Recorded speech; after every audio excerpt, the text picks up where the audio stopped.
Hai guys, welcome back to my channel. Hari ni saya nak cakap pasal jenis-jenis susuk dan kesan buruknya. Okey, saya nak cakap kat sini ini hanya untuk pengetahuan dan info sahaja ya guys.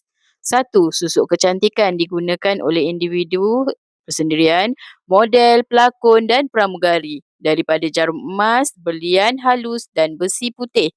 Ianya bertujuan untuk cantik, berseri dan awet muda. Kesannya, wajah si pemakai memang cantik dan sukar tua tetapi sukar untuk mati. Nombor dua, susuk pengasih ataupun penunduk. Digunakan oleh peniaga, penghibur individu bermasalah dengan cinta. Bertujuan untuk buat orang sayang, cinta dan patuh.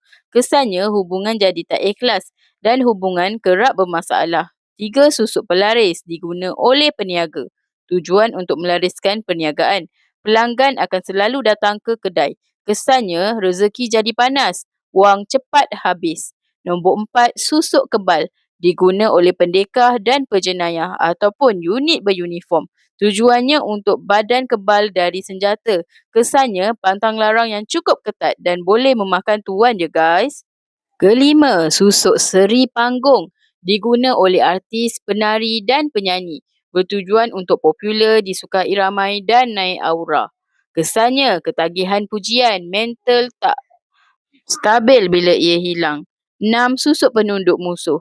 Digunakan oleh orang berharta, ketua keluarga dan unit beruniform.